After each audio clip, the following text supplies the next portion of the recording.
This episode is brought to you by Wizard of Rocks. Find out where the yellow brick road will lead you. Wizard of Rocks features thousands of pieces and unique varieties of crystals, gemstones, mineral specimens, jewelry, and magical wares. Go check out Knoxville's wizardiest rock shop, located at the Southern Market in the Bearden area of West Knoxville.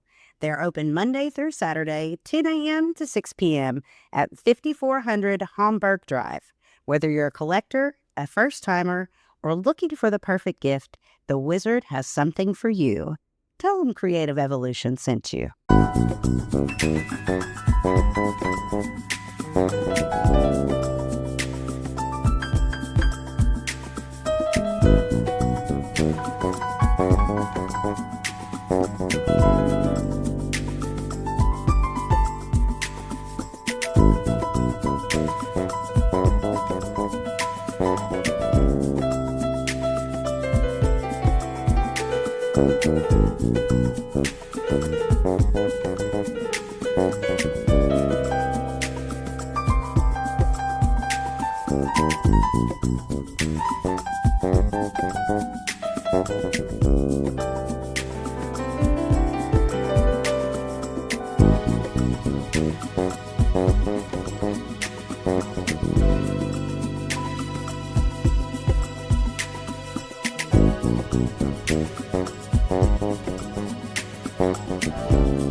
Welcome to Creative Evolution, the show that gives artists a real plan for a long-term career. I'm your host, Josie J. Today, we're sitting down with Chris Marshall, an East Texas native turned Knoxville-based multi-instrumentalist, singer, and author of the book, The Lighthouse and the Machine. Chris has successfully maintained a full-time career as an independent professional musician, paying his bills completely through his creative ventures and hosting local open mics and jams. Today, Chris is going to share his philosophy that building a community is much more important than chasing the spotlight. We'll talk about how to command a room with a dramatic pause, why you should never be a dipper who leaves the venue right after playing your own set, and how to seamlessly handle a quiet crowd by rolling straight into a classic Meatball cover. Remember, questions always lead to answers, so keep asking. Let's start the evolution. Can we do it?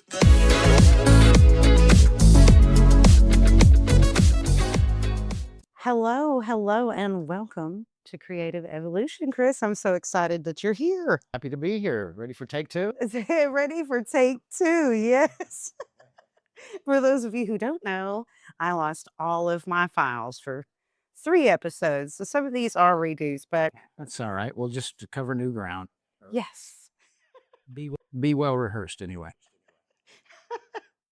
exactly. So, for those of you who do not know, my current guest, Mr. Chris Marshall, he is a lead singer, an author, a guitarist, a harmonica player. I can hang on drums pretty decent and play keys as well. Really, jack of all trades, master of none. I'd say I'm mediocre at most. You're doing better than me. I can play one beat on the drum. Well, just count to four. Counting. It's the keeping counting to four over and over and over again. Not everybody can handle the repetitiveness of playing the drums. Yes. And getting your arms and feet to do different things. I have some coordination, not that much though. So we'll just dive right in. So you grew up in East Texas and ended up here in Knoxville. So tell us about that journey and what brought you here and what kept you here. I spent my childhood in Texas up to about age 12, and then my parents moved to Central Florida. And I moved down there with them, of course. And by the time I was turning 20, 21, I'd met a woman who was from Knoxville, and her parents were moving back there, and she was going with them. And so I was faced with either saying goodbye to this woman that I'd gotten really involved with, or just throwing caution to the wind and coming up to Tennessee. And Tennessee had always intrigued me. It seemed like a really cool place to live. And I love the mountains. So I ended up coming up here with her, and then was married for 20 years. And I've always played music ever since I was a teenager. But marriage gets in the way sometimes, and you end up putting it in the closet for a time, which I did. But that's what brought me to Knoxville. But what kept me in Knoxville is, they call it the couch of the South. Once you lay down, sit down on that couch, you're going to be here for a while. I really enjoyed the culture, the people, the land, and then got divorced probably about 12, 13 years ago, and ended up not running to Texas to my family or leaving the area. Really didn't have anybody here. I just started making family basically by getting involved in the music scene. And pretty soon those friends became family. Yeah. Yeah. And that's definitely kept me here. And that's a beautiful thing that'll keep you here too. Is the chosen family that you make along the way. We say, here's to friends that become family and family that hopefully become friends. Yeah. Oh yeah. You definitely get wiser. I know I have. And as I'm hoping that there are other people out there that take that advice as well. No, yeah, yeah. And you gain a little maturity over time on what people to pick. Yeah, keep your circle smallish, and choose your friends wisely. Always. Absolutely. Tell us about the book and how that came about. So the Lighthouse and the Machine opens in the middle of everything falling apart. A 20-year marriage ending, a dead-end job, a version of yourself you could not carry anymore. I was just, spinning out, looking for something to do, looking for somewhere to put my mental energy, and looking back over the last 13 years since the divorce, I've lived a crazy life, done a lot of interesting things, and kind of gone rogue a little bit. And I felt like chronicling that would be fun. And I was an English major in college, and I tried to write back then, but it's really hard to write when you don't have a whole lot of life experiences. Writing an autobiography is it's kind of a hack because you already have plenty of material. You don't have to make stuff up. It's different. Fiction's a whole other thing. It's just I can pull on some of the crazier things that have happened to me over the years. I can tell you from what I've read out of the book, I finally got a chance to sit down and read it. I really enjoy it. And I love the way that you write and the way that you've spaced everything out in the book and the way you've structured it. It really gives time for the reader to breathe and weigh on the words that you've written. I wanted the reason I spaced it that way, kind of more poetic style, even though it is prose at its heart, was to create that ebb and flow, much like you do in music. I really enjoyed being able to sit and reflect and think, wow, and it's really hit hard. You know, it's a beautiful thing. So a lot of people hit a wall like that and freeze. You went to open mic nights. Why music? Why that direction instead of any other? Well, I had always, loved doing that more than anything, and, I found out I mean, what happened was I had a good friend that I worked with, and he was a musician or is a musician, and his name's Michael Paul. He's played in several bands. He's an amazing lead guitarist, and we became good buddies. And I would go over to his house and jam, play a little harmonica, or, some guitar with him, and we would write some songs, and but nothing that we were performing out. It's funny to think that now, as many shows as I've done. I mean, I've done probably close to 2,000 shows in my career so far, and that fear pretty much dissipated when I was just post-divorce, and he had a New Year's Eve gig, and he invited me out to sit in on harmonica, and it didn't take me 10 minutes on stage to realize I loved the hell out of it. So then I started haunting any place that I could play harmonica, or eventually I started getting up and singing, but I kinda tiptoed into that. But a good foot in the door was being a good instrumentalist, because as soon as I started meeting other people who were playing music, they wanted me involved because harmonica is one of those, if played well, it's a bit of a head turner. I think, there's few head turners when it comes to performing on stage. One of those is harmonica. Another one would be saxophone, trumpet, good harmonies. That right there will turn some heads quick if you can actually not sing unison and sing the chord. It definitely is. It can liven up a room quite a bit. And that takes a lot of skill. A lot of practice. I'm just now starting to get decent at singing harmony. I had a girlfriend about 3 years after the divorce who could harmonize with a vacuum cleaner. She was amazing, and, I learned a lot from her and on how to make that work. Yeah. And what a beautiful lesson too, especially to have such an intimate setting to learn something like harmonies. And I think that's really what it takes to other people about how they learned how to harmonize. Of course, there are the people that learned in church, and then there are people that weren't exposed to that, so they have no idea. They're just thrown into it. And a lot of times you'll see siblings that learn harmony because they're around each other all the time, and they're like, "Oh, this is cool. You sing that, I'll sing this, and listen how it comes together." Yeah. It's wonderful that music can be so experimental. Yeah. And I think a lot of people who don't play music or don't sing, they don't really understand how exciting that is. It's not all about the "look at me." It's about an adrenaline rush that you get when you are performing and it's going well, and you're mixing well with other musicians, and that's why there's so much band drama is that, anymore, I'm kinda like, "No, no, let's not run this." You have to be that way, and you're absolutely right when it comes to being in a band with somebody because you're transferring energy to each other and you're sharing that and you're pulling it from the ether most of the Right. time.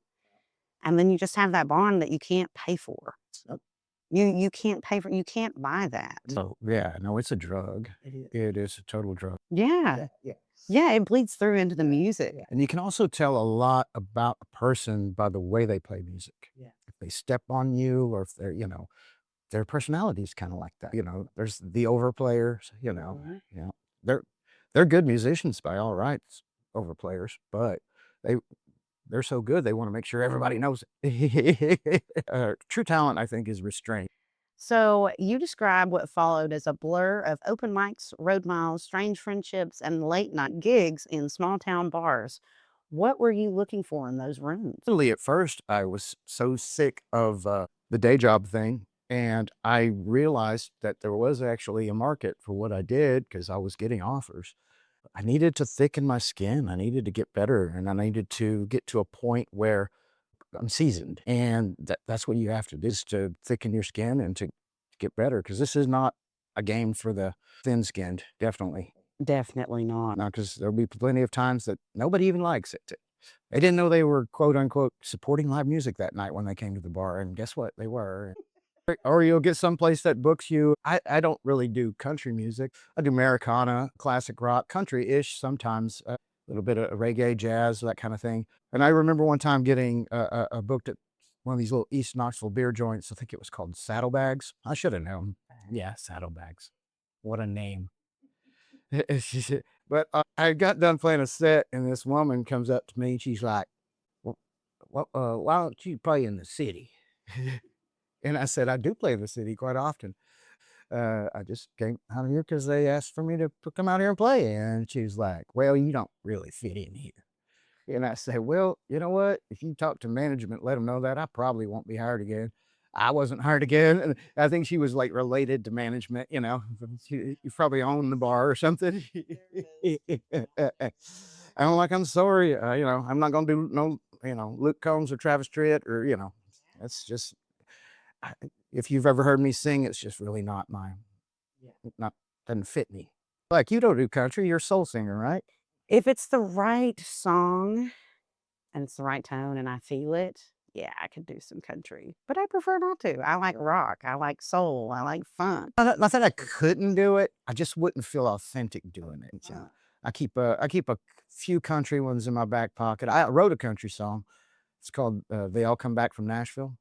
It's a biting one. I don't wanna spoil it, but basically, it talks about how they all come back from Nashville, those big fishes in the small ponds that decide, "I'm gonna go make a go of it." I bet it's good. I could break out the guitar later. They'll come back. You know, the ones that don't are few and far between. Even the ones that do kind of make it big and maybe get on a bill with somebody big that's touring, they'll get about 2 or 3 years in them before they're like disillusioned with all of it. Yeah, I think we've seen that quite a bit. I know quite a few people that went off to Nashville and have come back, and I don't blame them, especially with some of the stories that I've heard out there. Because everybody is talented. Everybody wants to be famous. And they play for free. And yeah, Knoxville's great because you can actually make a buck or two. And out there, you're just, you know, trying to live your dream and hope that a thing that doesn't really even happen anymore. Some record producer sees you and wants to sign you, but recorded music is no longer a very viable product or a lucrative product. Especially with the percentage of a penny that we get from streams now. Right. So in like a CD pressing, I mean, you know, when's the last time you bought a CD that wasn't one that you produced? You know? You know? Hey, I support many local artists and buy their CDs. But aside from that, I don't even have a CD player though. I mean, you know, what are you gonna do? Put it in my PlayStation? that's what I do. Yeah. I don't even have a CD drive on my laptop. That's such a good point. So let's talk more about your book. Was there a specific moment on that journey that you were on where something shifted and you realized that it was going to be okay? Oh, that I'm gonna be okay? I mean, I still don't know that. You know, hopefully there's gonna be another book in 10 years that's gonna chronicle what's happened since then. And I feel like I'm gonna be okay. I have been successfully employed as a professional musician now for since COVID, so 6 years That's with no day job, and bills are paid, my belly's full, I always got something to drink. So, well, can't beat that. and I did it. It was kind of a musician life hack that I did. You know, I do about 50-50 hosting open mics and open jams, and then performing shows. So the thing about hosting open mics and jams is you can get a weekly residency somewhere. Whereas no matter how good you are, they're not going to have you back every week. You know, Not if you're a solo act or even a band. even a band. Yeah. Unless it's a tourist location, like yeah, you can get a Dollywood gig and play every day Yeah. because it's different people every day. It doesn't matter. But that seems like that would be a little soul sucking. I actually had Luke Walker on. He is a former pro wrestler and ghost hunter who is also a musician and an independent filmmaker. He has a residency up in Gatlinburg at Shamrocks on the rooftop bar. And he was like 50-50 with it. Part of it was soul sucking, but the other part of it was just so exciting to get to connect with all these different people Yeah. on different nights. Well, that wouldn't be as soul sucking as like, you know, playing at the one of those little dinner theater places that they have and doing whatever corporate is written for you to do over and over twice a day. That would that would make you want to reevaluate your choices in life, I think. Be like a cruise ship musician, you know. Ooh. Not to mention, if you think about it, throw the stampede in there on top of that, and you've got horses that you have to ride too. That would be overwhelming. So we'll jump back into it. So the book is called The Lighthouse and the Machine. What does that title mean to you? It's a little bit of a play on the machine isn't necessarily the music industry. It is a character in the book, which is kind of like a storytelling device to pull my story out of me. And the Lighthouse, I just feel like what it is that I do most of the time with the open mics and trying to be a positive influence on the music culture in town. It just felt like it was a good title. Hopefully not too self-aggrandizing. I was just trying to, encapsulate what it is I'm trying to do. I'm just trying to make it better. I'm not trying to make it about me. I feel like we have so much potential here in Knoxville, a sweet spot. Nice. We are in the sweet spot, and there's so much talent here. And somebody needed to wrangle them, Yeah. and it definitely is starting to work. I'm just that my new artist showcase that I'm doing at Yeehaw Brewing is gone monthly. Yeah, you just started at the end of last month. Yeah. I had the first one, and so I kind of got my foot in the door, and they loved what we did and wanted me back again. And I feel like it's going to happen every month. So basically, what that is an artist showcase of about 5 other acts on top of me performing. And I pull those acts from the people who have kind of come up in the open mic and open jam scene over the years and become gigging artists. That's very exciting. Oh, yeah. Especially, I know it's a huge stage, it's a beautiful stage, and you get to be selective about how you bring people in. Definitely my DMs have lit up like I'm a hot girl, and almost of the mindset that, well, if you ask me, I probably won't. I gotta ask you, and also I'm pulling from people that have shown nothing but support for the music scene instead of just rehearsing at home and maybe popping in just long enough to play a set and then leave. And then leave. That's the worst. That is the worst. A little thing at the open mic I always say is, if you've already played tonight, then stay and support your fellow musicians. Don't be a dipper. Yeah, don't be a dipper. And it's the same when you go to somebody else's show. Like, don't just go expecting to sing and then dip out. Just thinking you're going to get featured. No, I will go see people that I know that are playing shows, play their shows. I never expect to get featured. Oftentimes I'm asked, but I don't. I've had to tell many of them, I am just here to watch you. Right. I'm off tonight. Let me sit with my husband and hang out. I've even gone to a couple of open mics and open jams, and they're like, "Oh, you get?" No, I'm not getting up. I'm just here to check everybody out. Just hanging out. Yeah.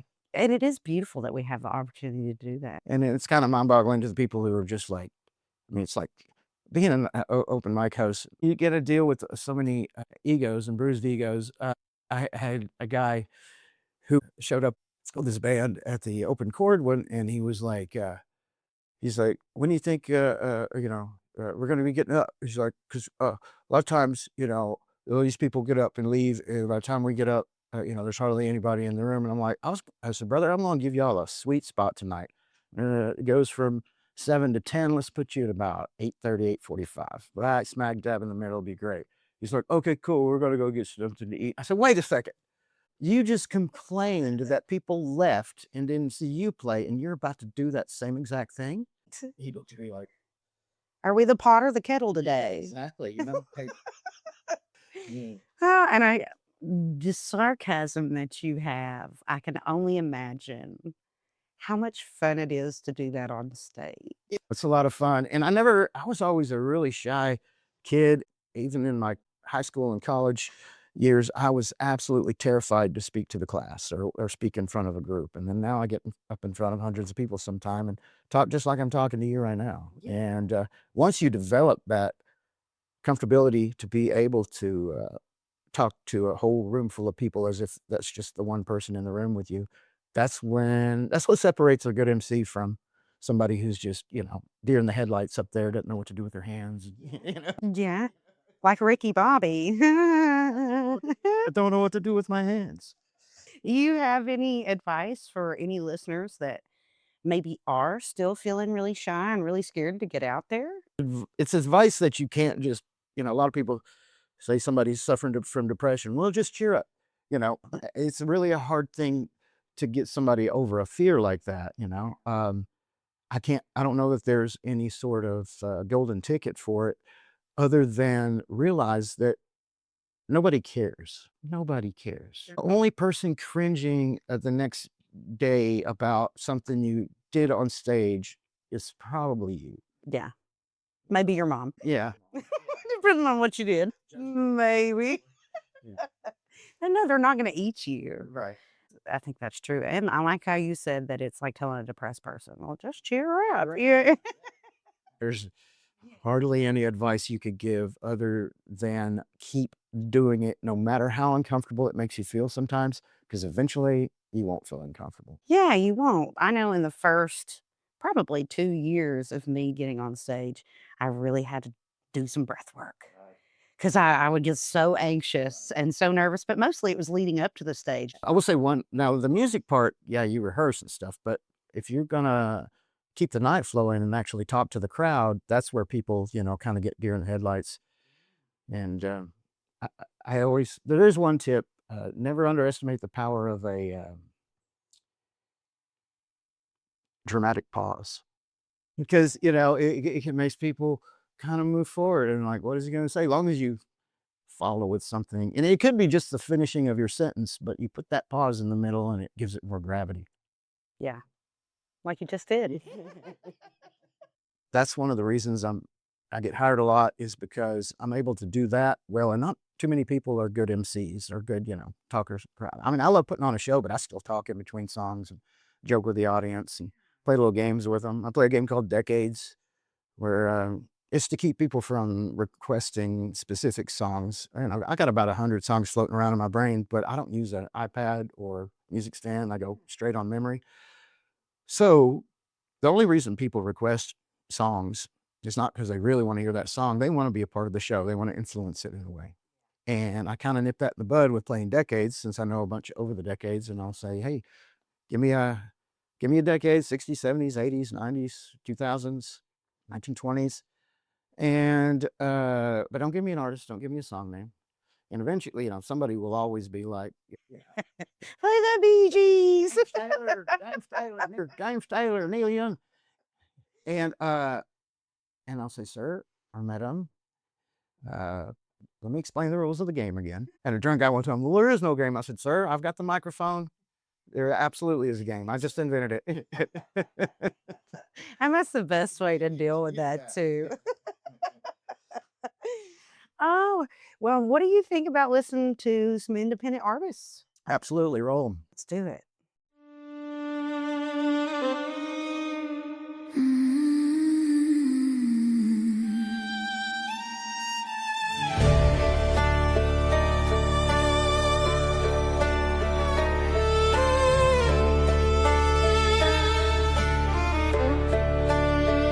I see you laughing under neon lights. My chest tightens, it's a bitter fight. You touch her arm like it's nothing, but I'm drowning here. My heart is pounding, this ache is real. Every glance cuts me deep, every smile I can't keep. Jealousy, it's eating me alive. Like a fire, it burns and thrives. Jealousy, can't set it free. It's got its claws deep inside of me.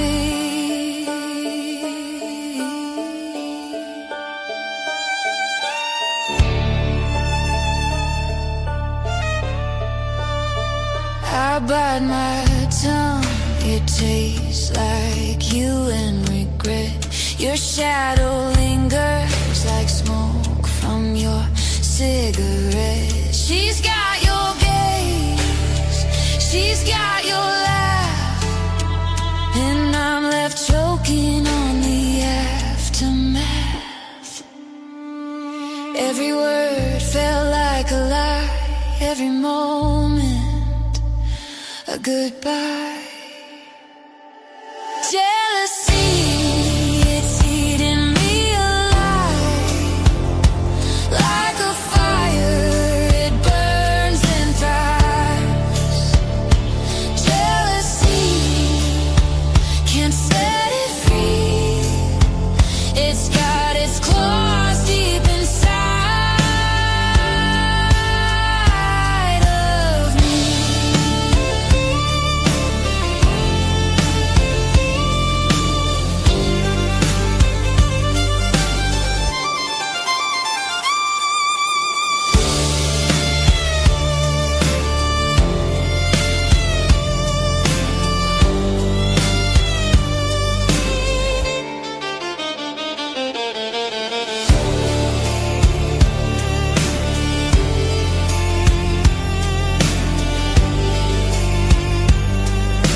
lives. Jealousy can't set it free. It's got its claws deep inside of me.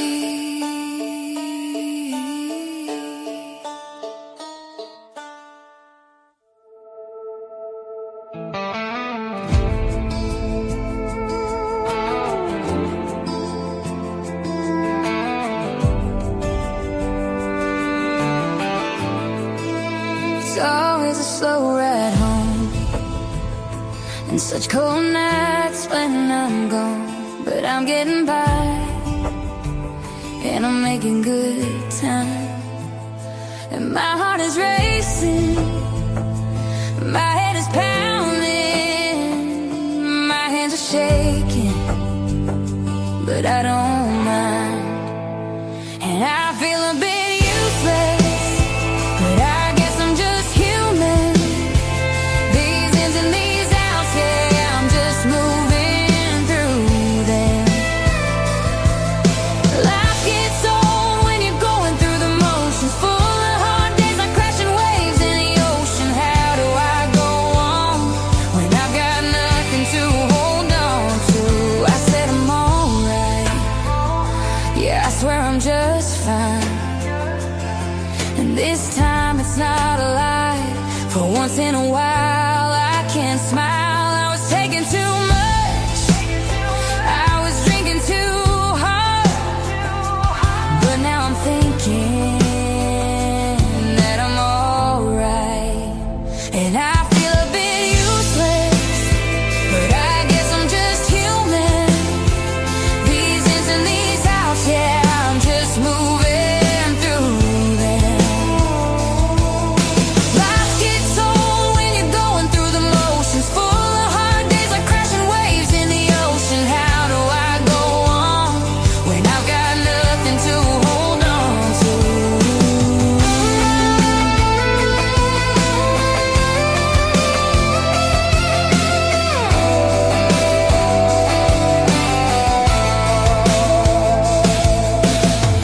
Ain't it funny how things always change, but the bad ones seem to go and stay the same. I'm tired of these games we're playing, but I'm alright. And I feel a bit useless, but I guess I'm just human. These ins and these outs, yeah, I'm just moving through them. Life gets old when you're going through the motions, full of hard days like crashing waves in the ocean. How do I go on when I've got nothing to hold on to?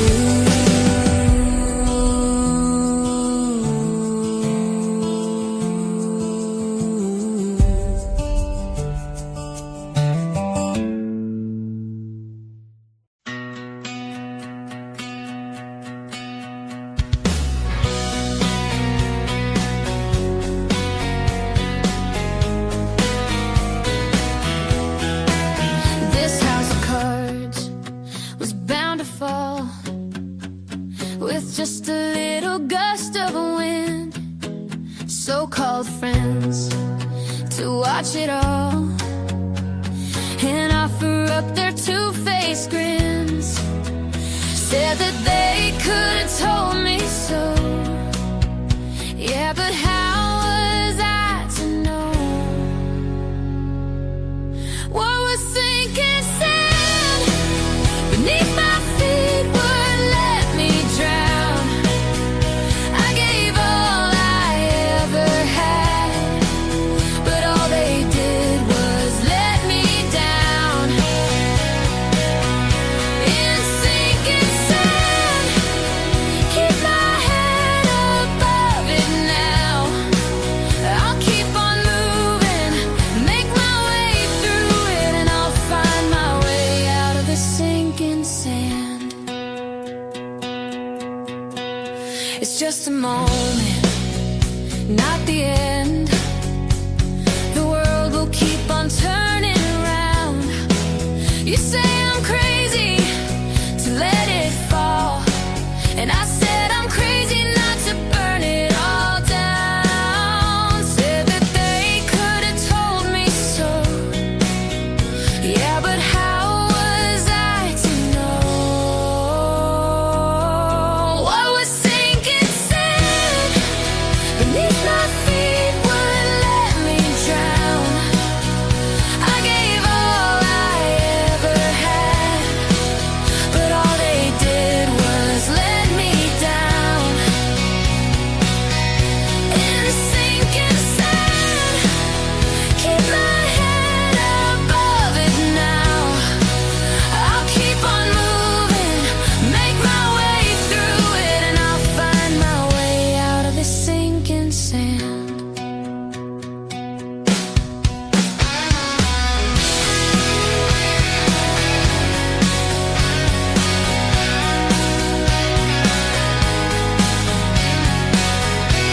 sinking down further. I'm racing for the surface, losing myself while looking for a purpose. There's nowhere at all, but somehow I'm still breathing. I can't wake up when I'm not even sleeping. Not fair at all that I cannot stop dreaming about you. Without you, I'm falling, I'm reeling. How do I escape this nightmare without waking? Rolling with the waves like the punches for you that I'm taking. Nowhere at all, yet somehow I'm still breathing. Lost in the tides in this endless repeating. Not fair at all that I cannot stop dreaming about you. Without you, I'm falling, I'm reeling. The walls close in as the glass starts to shatter. The moments turn heavy, each one harder to gather. We're here together, we once made a home. Fighting these currents, now I'm here all alone. The light is a stranger, it won't take my hand when I'm floating in waters where I can barely stand. Am I the roar of the tide or the pull of the moon? Was I too little, too late, or too much too soon? Sinking down further, a race towards the surface. I'm losing myself while looking for a purpose. How do I escape this nightmare without waking? Rolling with the waves like the punches for you that I'm taking. Nowhere at all, yet somehow I'm still breathing. Lost in the tides in this endless repeating. Not fair at all that I cannot stop dreaming about you. Without you, I'm falling, I'm reeling. That was our very own Allison Danielle. She is now the editor of Creative Evolution, and I'm so excited to welcome her to the team. Please go check her out on all streaming platforms and all social media. Can we do it?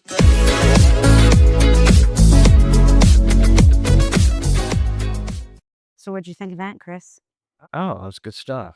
I thought you'd like it. So, we'll jump right into the business of art with you. So, you're running multiple creative careers simultaneously: solo performer, band frontman, cover artist, original songwriter, and now author. How do you manage all of that practically? I don't. I I just do whatever feels good. I mean, I've got Google Calendar as far as gigs go. It feels very natural to me. It doesn't feel like work at all. It doesn't feel like I'm having to, oh gosh, I got to organize this whole thing. I mean, when I got the green light for the Yeehaw showcase, I just created a group chat, threw a bunch of people in there that I knew would kill it. And within an hour, I had the whole lineup secured. I think it was Thelonious Monk who said, if you want to be in the scene, you got to be on the scene. So I'm always out there rubbing shoulders and, meeting people and, of course, doing what I do. That happens. That's how you become relevant. You can't do it from your garage. You can't do it from your living room. You got to have boots on the ground. That's why at this point in my career, I had somebody come up to me at Yeehaw and they were like, how did you get this? And I said, I don't know, man. They called me and they did not like that answer at all, and it was years and years of Rubbing elbows and, yeah, boots on the ground. yeah, and trying to be good to people. And the thing is when you stop making it all about yourself, that kind of stuff happens a lot easier. Yeah. That's kind of the theme of the book is, building a community is more important than chasing the spotlight. Spotlight actually just came organically with building a community. It's so much more fulfilling whenever you've built it that way. Right. Yeah. Yeah. If your goal is something a little beyond increasing the bar numbers that night, I mean, yeah, that's part of it. We're just glorified alcohol sales people. That's so true. It's a living. It's better than digging a ditch.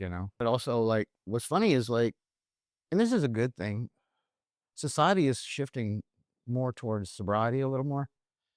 And you get these sober musicians out there who, like, really have a chip on their shoulders for the fact that they got to play in, drinking establishments. And it's like, well, when has that ever been any different in music, especially on the local level? Yeah. That's what's happening at the big shows. That's why there were, fist fights all up and down Market Square last night, because everybody went to the Luke Combs concert and drank it. And they had drinks there, and then they had drinks downtown. And I will say, though, that when I go to, like, some sort of hippy dippy festival, fist fights going on. Like, yeah, it's all drunk people might get in a fight. 5 stoned people will start a band. oh, that's so true. So, walk us through your calendar and what it looks like when you work as a solo artist, not necessarily doing the open mics. Work as a solo artist is when the bar's budget for live music is cheap and they can't afford a band, because I could pull together a 5-piece band in a minute if I have to. And I enjoy doing that. I don't like not paying them. That only lasts so long. I have people ask, how do you get good musicians to work with you? I'm like, well, first and foremost, pay them. Yeah, that's number one. Have the money to pay them. I get people, hey, can you hook me up with a good bass player? And I'm like, yeah, when's the gig? Oh, we just want to get together and see if we work something out. I'm like, that's a beautiful, idea. But if you want primo musicians, yeah, usually $100 goes a long way. Obviously, number one is pay them. Number two is treat them kindly. Oh yes, yeah. Don't have lead singer's disease. Don't come in there with a bunch of ego. Uh, you know, this is gonna be my way or the highway kind of thing. I surround myself with people who I feel like over the years have, are better at what I want to do than I am, so I can osmosis. My roommate is Will Ross, and he's got a degree in jazz from UT, and he teaches and he plays in umpteen different bands. And having lived with him for the last 6 years as he was getting his degree, and listening to him run walking bass lines all the time actually made me a better musician, because I osmosis that stuff. Yeah, you're picking up what he's putting down, and he's learning it, and you're learning right alongside him. Yeah, I've learned a lot of jazz tunes that I never would have listened to had he not been in the other room. Boom, boom, boom, boom, boom. And that's unexpected. And what a wonderful experience to have. Because, like you said, you would have never listened to those. Right. You never know what you're going to learn from people. Right. And also, it's nice that I have him in my corner as an awesome bass player if I book a gig. And another thing, he's talking about as a solo artist, how do you do that? That's what you really have to do if you want those good side men and women to work with you. They have to see you just kicking ass all by yourself. They don't want to come in and have to lift you up. You know what I mean? They want somebody who's on their level musically. And playing solo can be very frightening in the beginning, because it's just you. You can't just vamp it while the band does a jam or whatever. You have to be the focus of attention, and that'll thicken your skin more than anything. Yeah. Yeah, previously I spoke with Nicole Starnes. She's a comedian from here in East Tennessee, and she and I talked about the real-time rejection that you feel as a performer, and how to navigate that, and where do you go from there. If I get crickets after a song that I know killed, that many people have applauded for or whatever, but the thing is like most bars, when it comes to applause, there needs to be one person to go. And then everybody, they're like, if you've ever been on a turkey farm and you go, come on, and they all go, It really is. I love going to shows and just hooting and hollering for people. Right. It's good to have a hype man, and that's one of the great things about the open jams is there's always a couple other musicians in there waiting to get up, and they will applaud and get everybody going. But when you go just do a solo show at a brewery, they're all, they're just, trying to hook up or trying to do, you're just background music. And so when they don't applaud and you get crickets, don't take it personally. I've seen so many musicians almost crying after their show because nobody even responded to anything like, oh, I'm not even doing this. Good. I'm glad because you needed that. You needed that lack of validation to have, and I keep mentioning this thickness of skin, Yeah. but to have that and not be upset about it, I just go right into another song. Is what I do. If I get silence again, boom, right into another song. Or whatever chord I ended the last song on will be the key of the song that I run next sometimes, or whatever. Just, mash them together and run it. Create a show. It's not a recital. Exactly. When you're playing in a brewery or you're playing in a restaurant, and a lot of times, anytime you're just playing a bar gig, people, like you said, aren't there just to see the musician. They didn't know they were supporting live music that night. They had no idea. They were just like, let's go get a beer. Speaking of thickening of skin, one of my early solo was at Twisted Mike's. And so no further explanation need to be said. Those who know will know. If you know, you know. But anyway, I set some equipment up there, and then I went to the bar, and there was this guy over there talking to his buddy, and he's like, man, they got a band tonight. I hate when they have a band. And I was like, I heard him, and I was like, yeah, man, I hate that band. It's just so annoying. And then I walk up on stage and start setting equipment up, and he's looking at me, giving me the side eye, right? Foot directly in mouth. I love those moments too. Oh, that's too good. So let's shift a little bit. So, as a cover artist and an original artist, you're essentially running two different bands. How do you manage that? And does it ever create tension? It's not necessarily two different bands.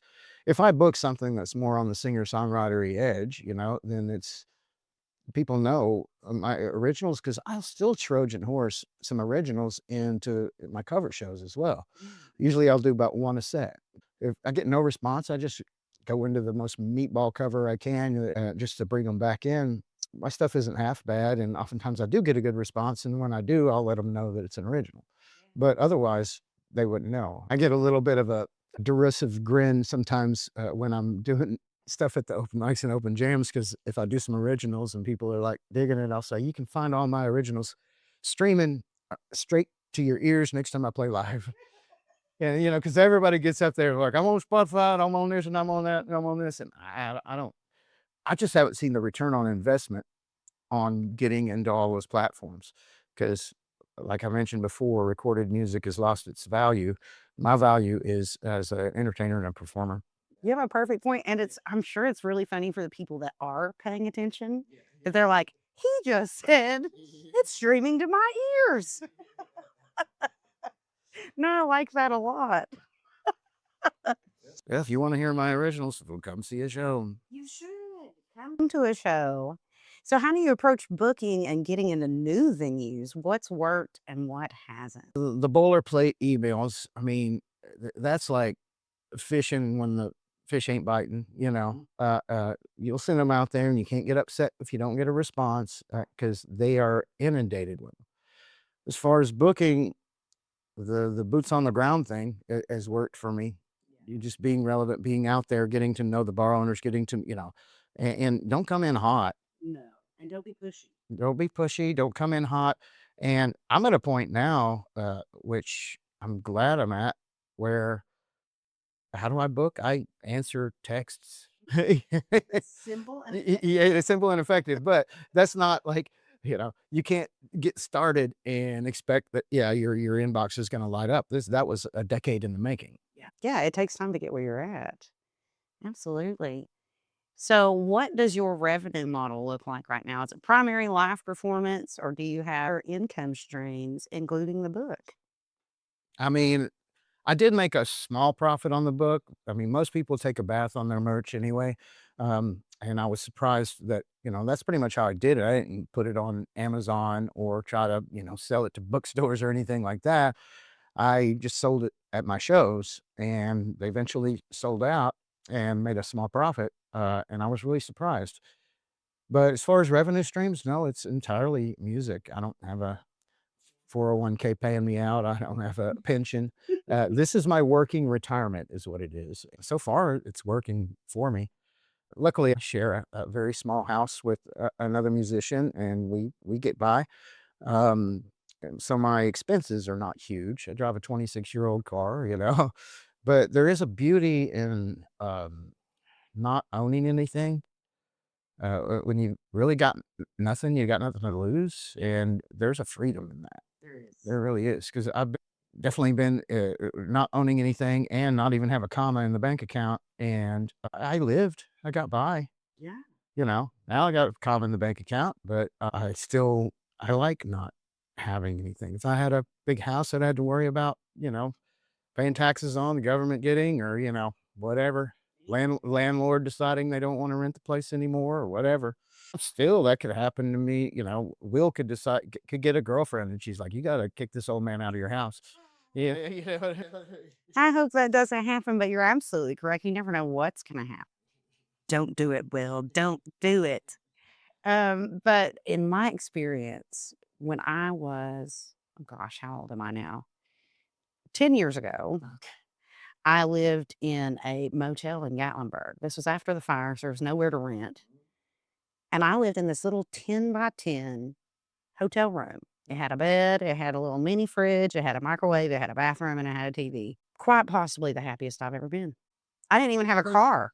Isn't that crazy? You think you need, the 5-bedroom house on 2 acres, and you really don't. I've lived in a 5-bedroom house on 2 acres, and I was miserable at the time. Yeah, I was miserable at the time. It's all about who you're with and who you surround yourself with. Yeah.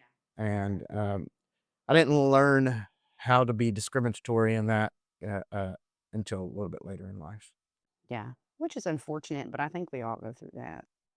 My family's great and everything, but I live 800 miles away from them. You do, yeah. Yeah, and so, but I live in a place that in my life right now where I get to choose who my family. That is such a privilege. And it feels like I finally got to a point in my life where the energy of the people that I've become close to matches my own.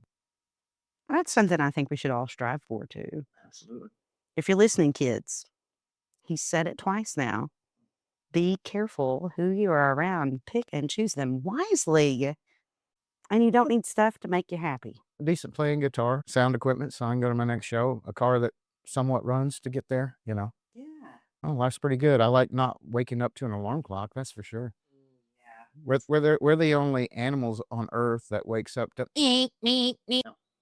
There is nature's alarm clock, and that is the rooster. You don't have to have chickens. I mean, You don't. You don't have to have chickens. So how are you selling and promoting yourself? And what has the process taught you about marketing yourself as an independent creative?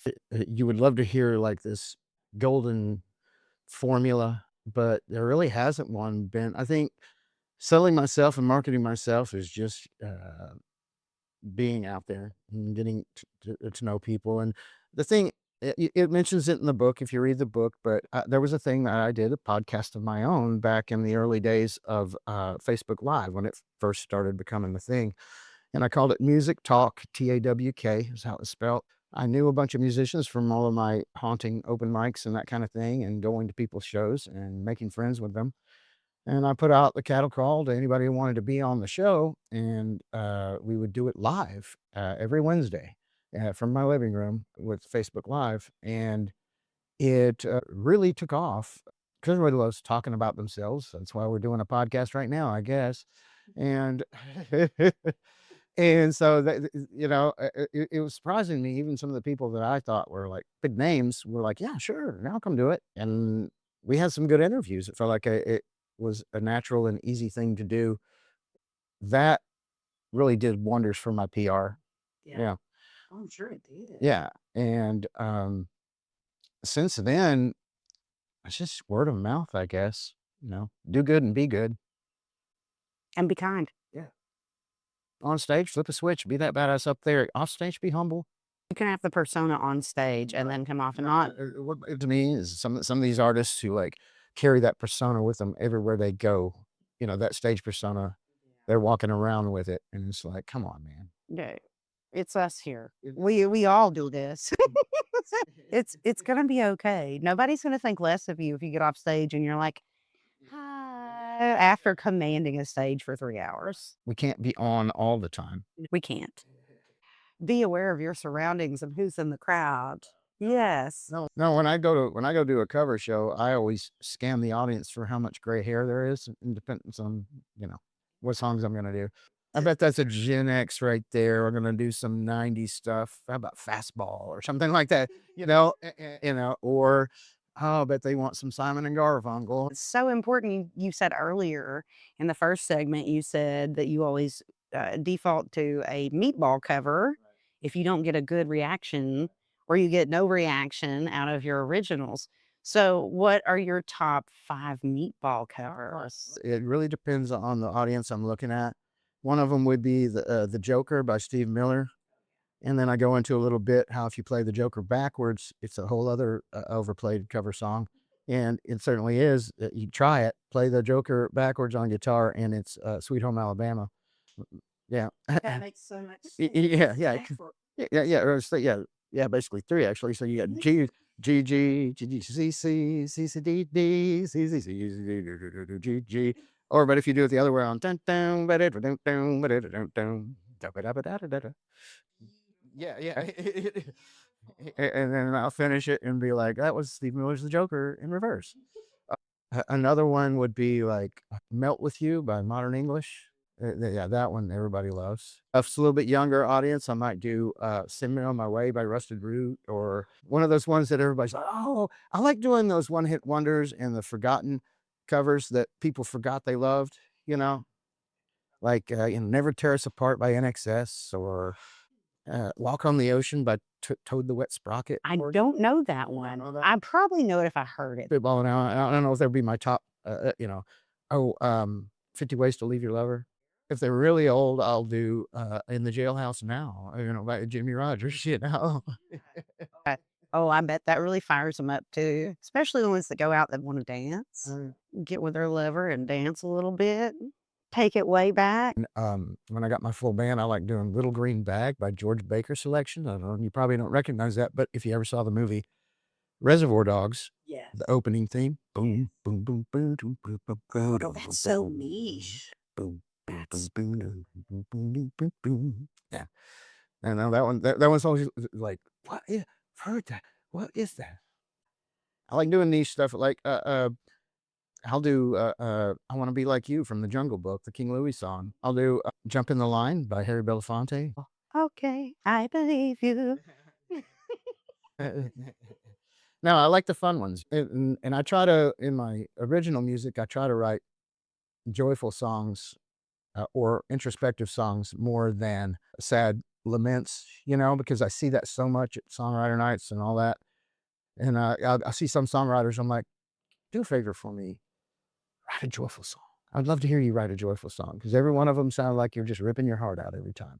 And yeah, it might be good music, but it's bringing the room down, and you're an entertainer. This isn't therapy. All right. I mean, it is therapy. But at the same time, we're entertainers. Exactly. You can't do, I hurt myself today all the time, without people just being like, oh. Exactly. Yeah, there's a tear in my beer. You're going to make people in the audience cry, and they're going to be like, why did I come here? No, I completely understand. A lot of my music in our first album, of course, there are some like really good happy tunes in there. However, a lot of those songs I wrote when I was furious, absolutely furious. And when I stepped back and watched what I was doing and listened to my songs, I was like, I'm really not that angry of a person. But I was very angry when I wrote those songs. So what is one piece of business advice you wish someone had given you early in your career? Make sure you're good with the IRS. Because, you know, they just think you're a drug dealer. Like, this person doesn't have a job. Well, how is he making money? Pay your taxes, y'all. Please pay your taxes and keep good books. That's excellent advice. Find an accountant that you trust and love. I know we don't all love accountants, but some good ones are out there. Yeah, find one you trust to, like, be sneaky for you. Allegedly. Yeah, allegedly. No, I don't know. Sneaky just means, you know, creative accounting. It's fine. You know, you go out and drink a few, seeing a band play, that's a deductible. That's research, right? Allegedly. Allegedly. But it is research. Yeah. It's absolutely research. At least it is for me. Yeah. So I'm sure it is for you too. Yeah. I hire bands for you know, showcases and stuff. So how else am I gonna know who they are? Or, you know, the other end of it is, if so what? If you owe the IRS a bunch of money and you don't own anything, what are they gonna take? You know? Can't bleed water from a rock. No, you cannot. Well, how do you feel about letting everybody hear a little bit of what you do? Absolutely. I'll play some tunes. Now, this is a song called Masks. I wrote it back during COVID when things were weird. And things are weird now too, but things were pretty weird then.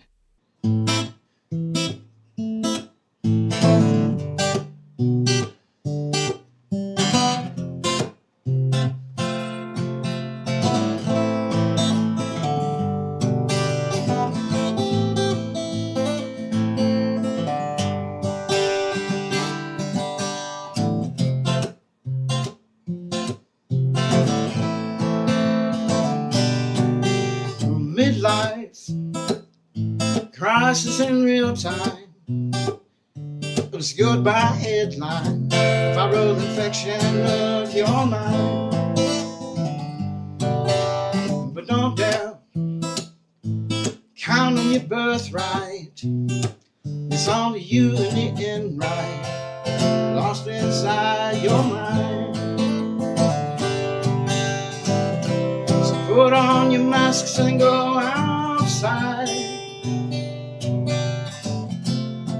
and keep it bottled deep inside. And don't let the knocks too deep inside, 'cause it's a virus for the body and the mind. Yeah.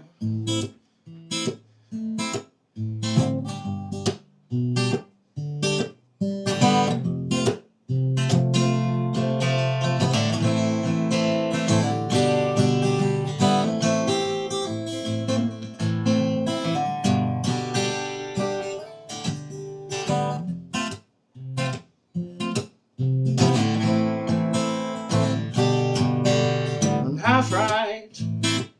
It seems about just right.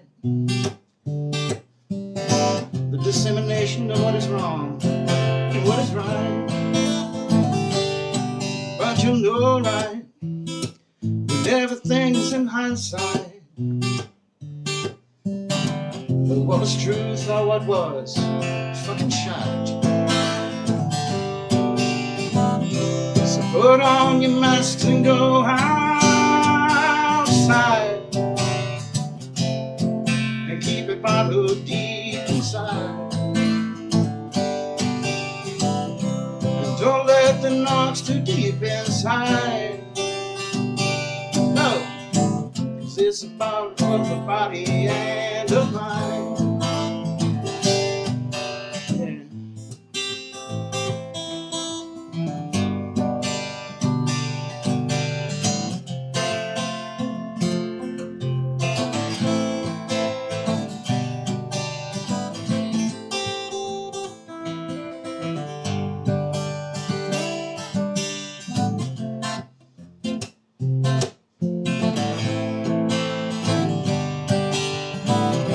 So put on your masks and go outside,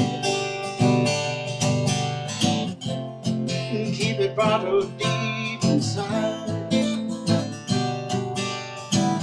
And don't let the knocks too deep inside. No, 'cause it's a virus for the body and the mind.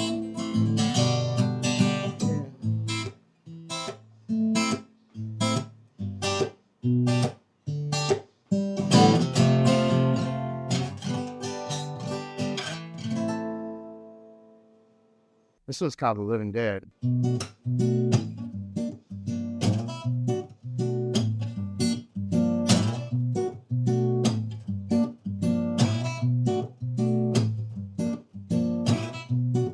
Well, there's something in my head, but I'm feeling like the living dead, but I don't know if I can see the light.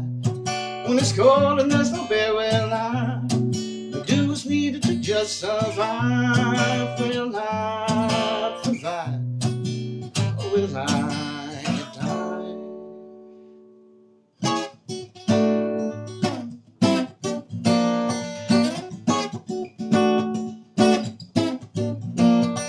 Yeah.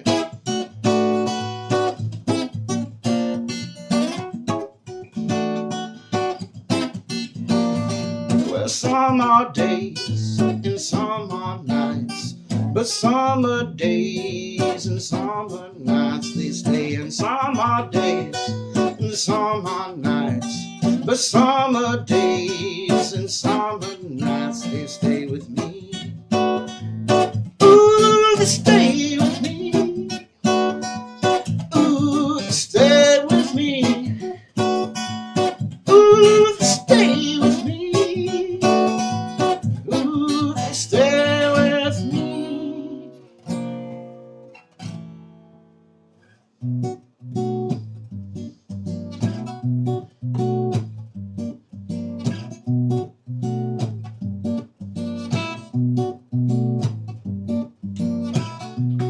Well, there's harm, but only in my mind. A place where people won't believe that I won't ask them why they killed the light. It's okay, man, I'll roll on, it's fine. Demons can only exist if I let them inside of my mind.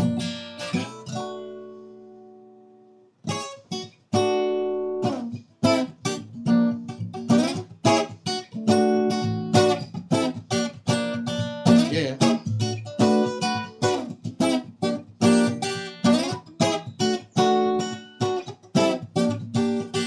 Well, some are days and some are nights, but some are days and some are nights they stay. And some are days and some are nights, but some are days and some are nights they stay with me. Ooh, they stay with me.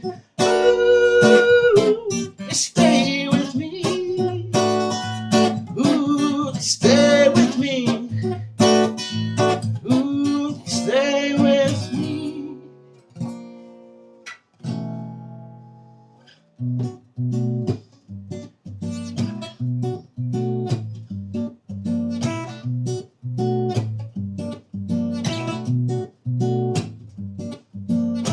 Ba-ba-da-ba-da-da-da. Ooh, ba-ba-da-ba-da-ba-da-da-da-da.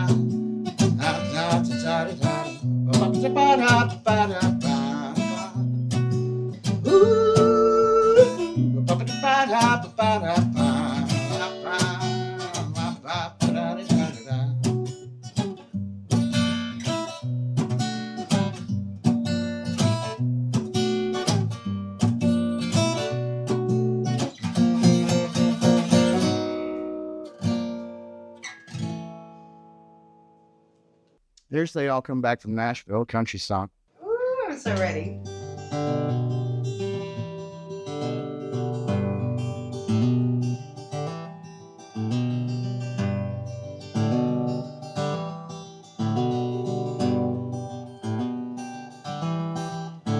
Did you go and break your hymen trying to get to the rhyming? Or did you know there's a whole lot more people to fuck? If you're gonna make it in Nashville, it takes money and a whole lot of luck. You'd have fun and you grown farm, being a big fish in a small pond. Oh, you just knew you were gonna make your mark. But But now you're here in deep water, swimming with sharks. 'Cause they all come back from Nashville, disillusioned with the art. Yeah, they all come back from Nashville, couldn't play their part. But I hope you don't think that I'm saying don't chase your dreams. Just feels like the cart and the horse ain't where they should be. You scream, who are you to say I can't be the next big thing? Well, the proof's in the pudding, even though we all wanted you to succeed. 'Cause they all come back from Nashville, feeling pretty low. Yeah, they all come back from Nashville, wear the same old clothes.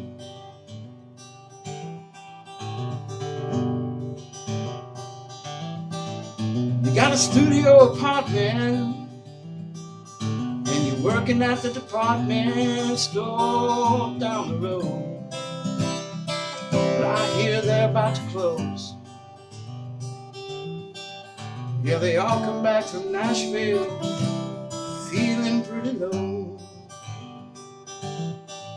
'Cause Music City's kinda shitty, and you won't get much pity from all your friends that have been coming to your shows. 'Cause they all come back from Nashville, feeling pretty low. But I hope you don't think that I'm saying don't chase your dreams. It just feels like the cart and the horse ain't where they should be. You scream, who are you to say I can't be the next big thing? Well, the proof's in the pudding, even though we all wanted you to succeed. 'Cause they all come back from Nashville, feeling pretty low. Yeah, they all come back from Nashville in the same old clothes. So just get on back to Knoxville, and we'll welcome you home. Just get on back to Knoxville, and we'll welcome you home.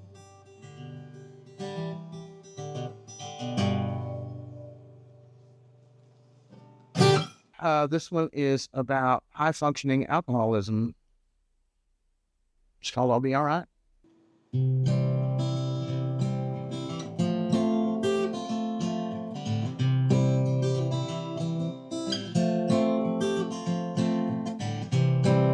I've been like this before. There ain't no peaceful, easy feeling staring at a bathroom floor. I've been like this too many times as the ceramic cools my forehead and I question my life. But it'll all change tomorrow, not another drop I swallow. I swear I will follow all the rules of a proper life. But then my friends come calling, revelry turns to pub crawling. In fact, I'm not recalling all the details of that night, but I'll be alright. Oh yeah, I'm gonna be alright. Gonna be alright. Oh yeah, gonna be alright.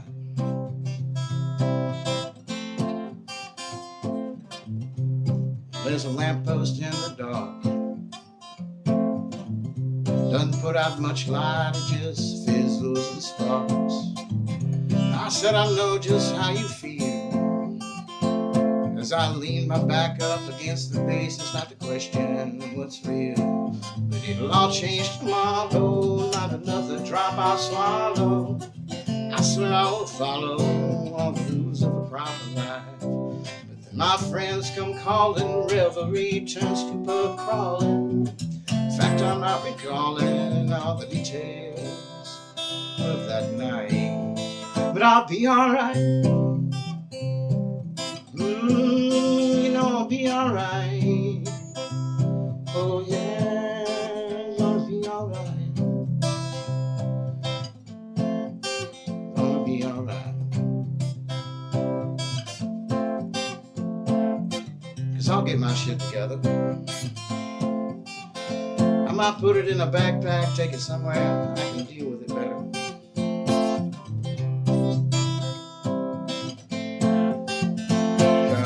It'll all change tomorrow, not another drop I'll swallow.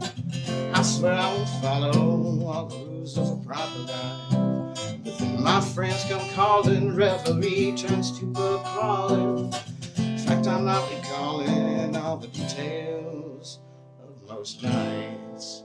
But I'll be alright. Oh yeah, I'm gonna be alright. Preach. Gonna be alright, right, gonna be alright, right, gonna be alright. I'll change tomorrow, not another drop I'll swallow. I swear I won't follow all the rules of a proper life. My friends come calling, reverie turns to pub crawling. In fact, I'm not recalling all the details of this night. But I'll be alright. Oh yeah, you know I'll be alright. Ooh, gonna be alright. Oh yeah, gonna be alright. I'll be alright. I'll do one more because I'm really proud of this one. This is my most recent one. It's a really relaxing one. I call it the Meditations.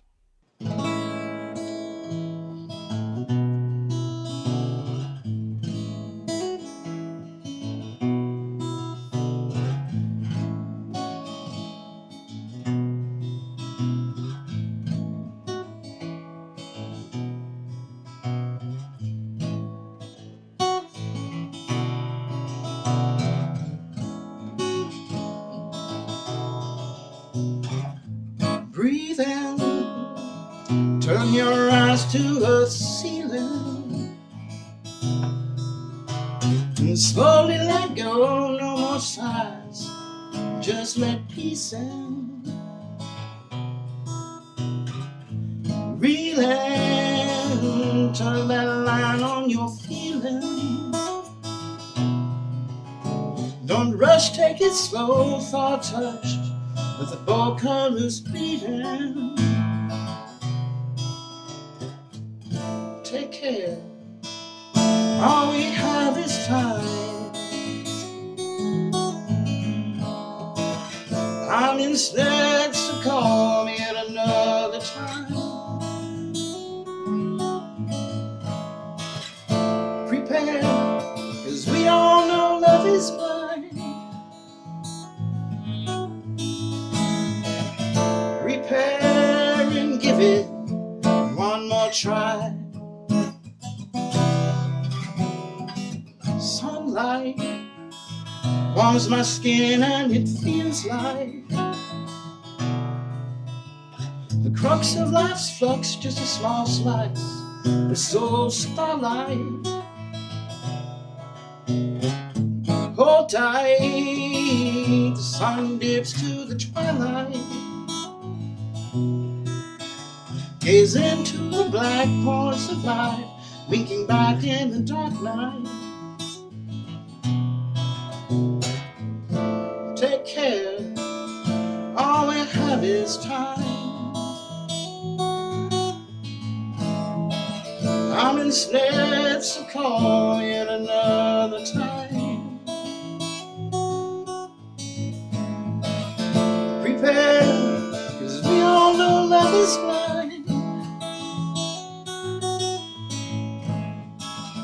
Repair and give it one more try.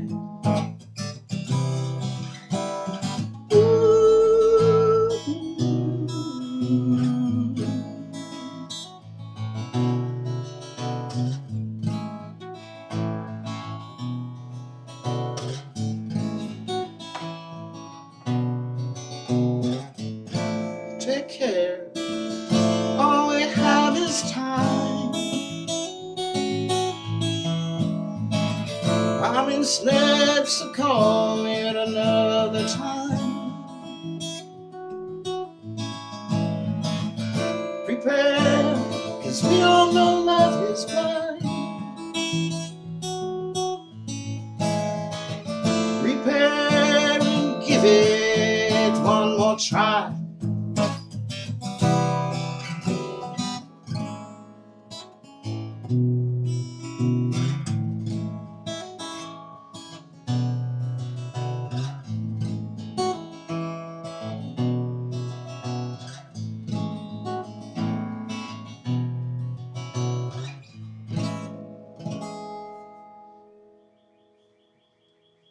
And that's incredible. Thank you.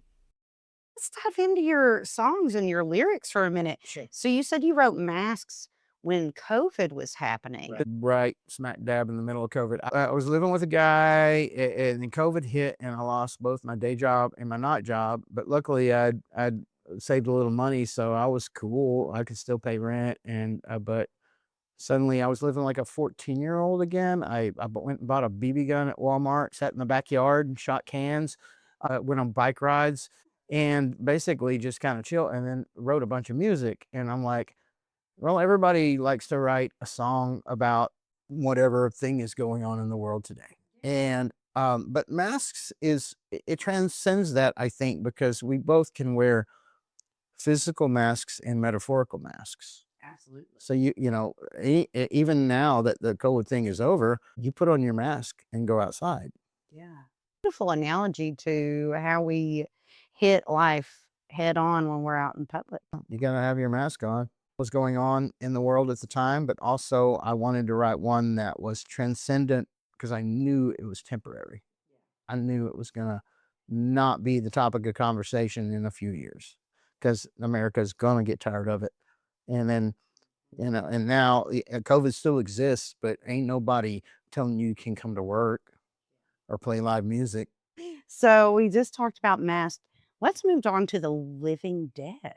All right. Well, that one I have to give a shout out as far as the jazzy chord progression, that beginning part, that boom bop da boom bop da. That was my ex-girlfriend, living girlfriend of 3 years. She was an English woman, amazing guitar player, a harmony singer. One I mentioned before, because harmony, she's in the book. She was playing that rhythm, and then I kind of ganked it from her and then wrote a song around it. And it was funny because when we broke up, like, she was hot pissed that I was doing that song. Like, no, you can't. I'm like, "Mm, we don't own chord progressions. I mean, you know, I took some inspiration from you, and I will shout it from the rooftops that she came up with that boom bop ba dang, boom bop ba da. I expounded on it, wrote lyrics, wrote a melody. So that song is as much mine as hers. But that one was just about, I mean, to tell you the truth, when it came, it was about just feeling like, what I'm doing, is it enough? Am I getting by? You know, I'm feeling like the living dead here. And then when it came to the chorus, it was just like, no, let's cut to something happy and memorable, and summer days and summer nights. And then I did a little wordplay because some are days and some are nights, but summer days and summer nights. Yeah, and I feel like that's song worthy, and yeah, and it's my bass player's favorite. 'Cause Just so you all know, if you're listening out there, I know you are. I hear you listening. I see you listening.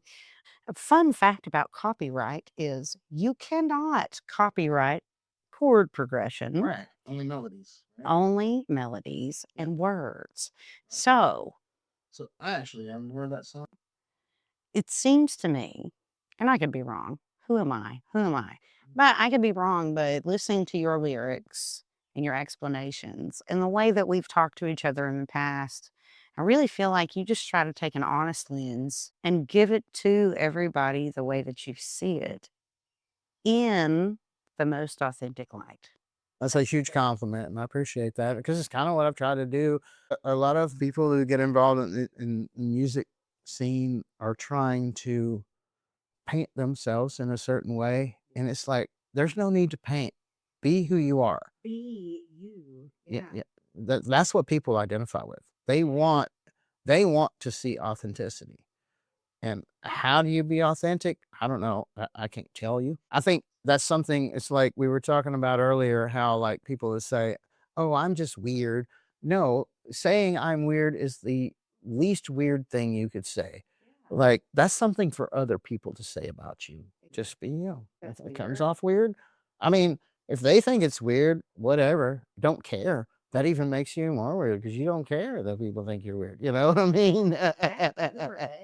Who are they? Who are they to pass judgment on what you're doing? All we're trying to do is get to our 60 to 80 years on this earth.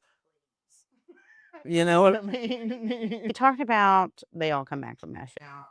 Somebody said something to me about like, you should write a country song. And I'm like, all right. And I sat down and I'm like, everybody here is always like striving for Nashville. And I feel like anytime you can throw the word Nashville in a country song, well, I think a chef's kiss, you know, golden, right? And but like, no, this is a little more like it burns a little, because having hosted many open mics and watching people go from the first time on stage to gigging and starting to be something in town, and then they make that grand decision to make the trek to Middle Tennessee and be a part of the Nashville scene, and then watching them come back with their tail tucked between their legs because that town will chew you up, spit you out. It's really humbling, especially for somebody to say, is that song about me? Well, I mean, if the shoes fit. Right. Yeah. But you shouldn't take offense to that. The song is about the city. Yeah. And what it does to people. Yeah. We've said. I think not everybody can be a shining star, you know, and even the shining stars, it's a facade. I find more shining stars deep in the trenches of Knoxville music than I have that have come out of Nashville and been produced by major labels, you know. Yeah, I wrote that, and I've had a couple of people say, is that song about me? And I'm like, no, it's about 50 of you. Here's the thing. I appreciate your drive. I've never done it. I've never gone to Nashville and say, oh, I'm going to be the next big thing. But I've watched so many people do it and then they come back wearing the same old clothes. So we talked about They All Come Back from Nashville. Let's move on to I'll Be All Right. I'll Be All Right is about high functioning alcoholism, like figuring out how to continue your life but still get pretty buzzed. And also the justification and self-delusion that when we're in the grips of addiction that we come to, like, oh, I'll be all right. You know, so it's bittersweet. It's not glorifying it. It's just taking an honest look at it. What a beautiful lesson. What do you think about listening to some independent artists? Absolutely, roll them. All right, let's do it.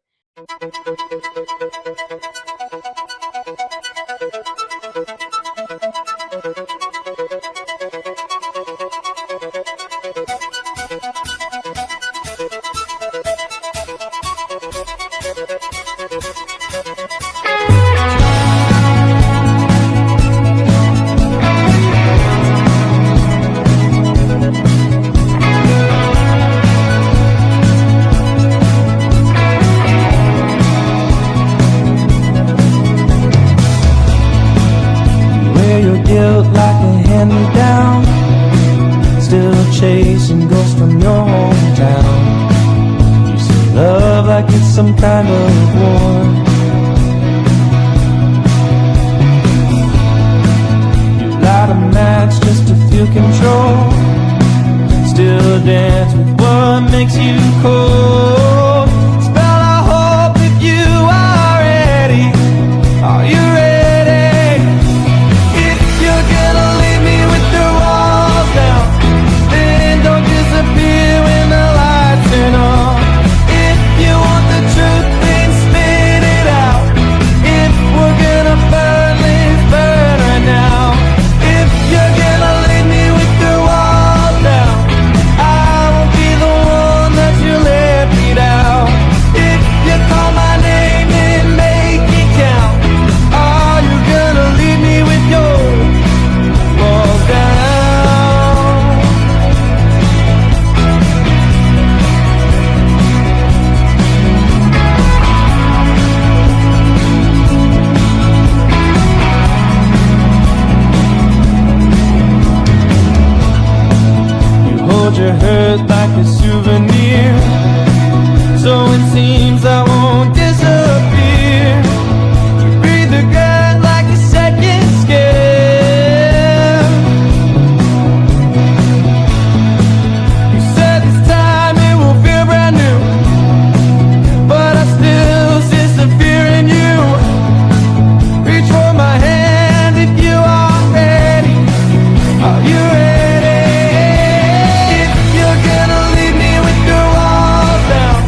it's some kind of war, and I'm the soldier you can't afford.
college, I'm excited.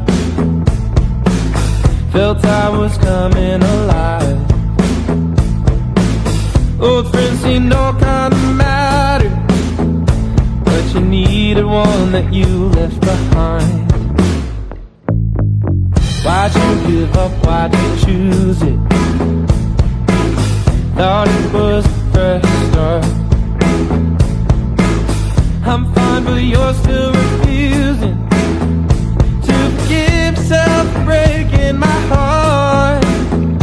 To forgive yourself for breaking my heart.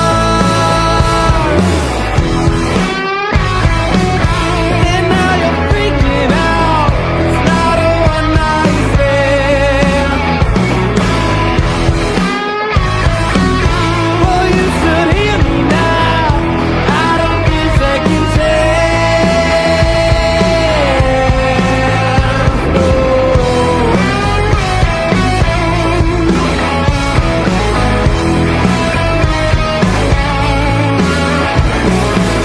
Few hundred miles in between us. You say you lost your way home.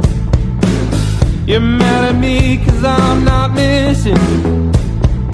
Seeing your name on my phone. Seeing your name on my phone. And now you're freaking out. It's not a one-night stand.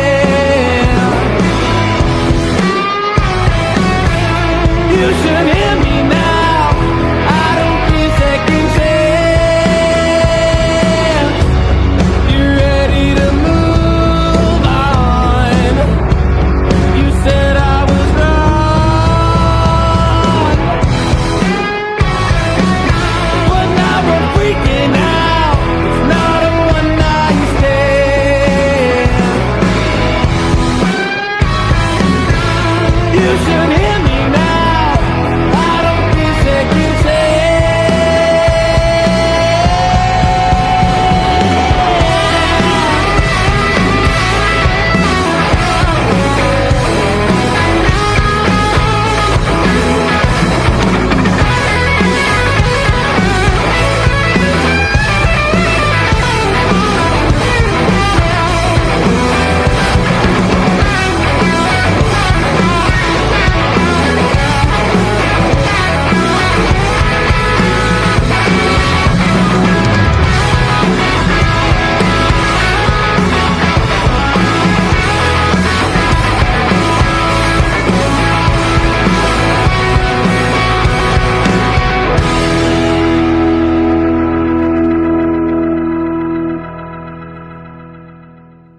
That was Knoxville's own, the band Solstice. Check them out on all social media and all streaming platforms. Can we do it?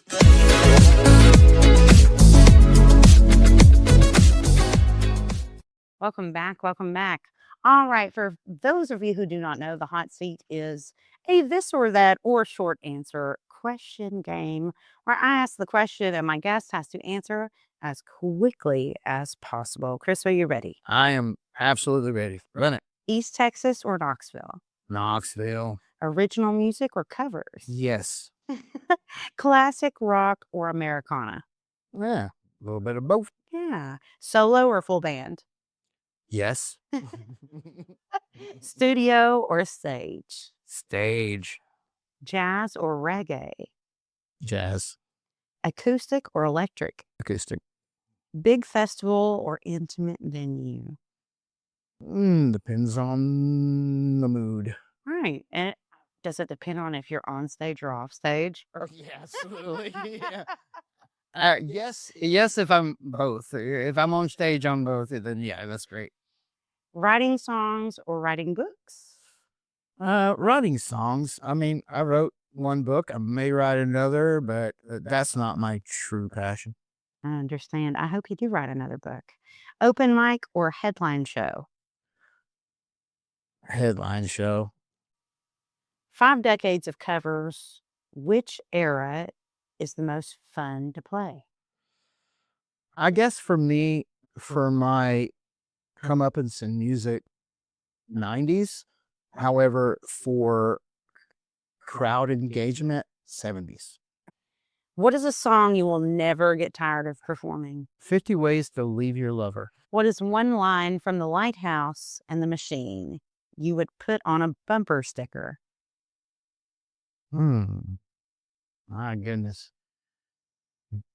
You didn't hit me with that on our first interview that the files got deleted on. No, I did not. I've read the book You now. know the book now. The lake spread out before us like a river made of living sapphire. I think it would make a great bumper sticker. All right. So now it's time for your final gift.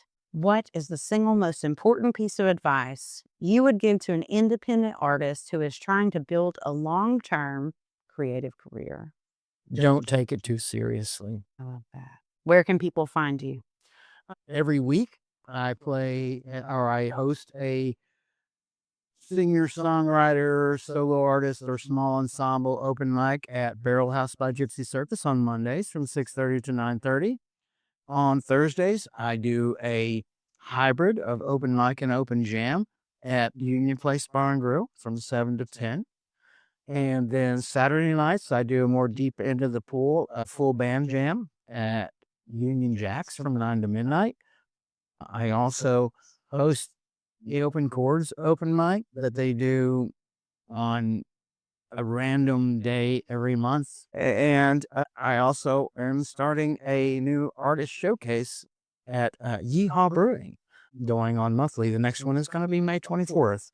And we've got an incredible lineup. And hopefully this thing will continue kicking ass like it did the first time we did it. So That's right, people. You better show up and show out, because the more people, the longer it'll run. that's right. Support. Support local music. All right. So you are on Facebook. Yeah. Chris Marshall and the Knox Vegas Ramblers, or just look up Chris Marshall, give me a friend request. I may accept it. I am really horrible about online marketing. However, I'm all about the face-to-face. So if you're out on the scene, you may see me. You absolutely will. Check Chris Marshall out. Make sure you catch him at an open mic or a live show. Get your boots on the ground. Come say hi. Come check him out. Chris is such an awesome guy. And I had so much fun interviewing him and jamming with him after we turned off the mics. So through him, we learned that a sustainable music career is about more than just playing the right notes. It's about leaving your ego at the door, supporting your fellow artists, and remembering his ultimate piece of advice: don't take it too seriously.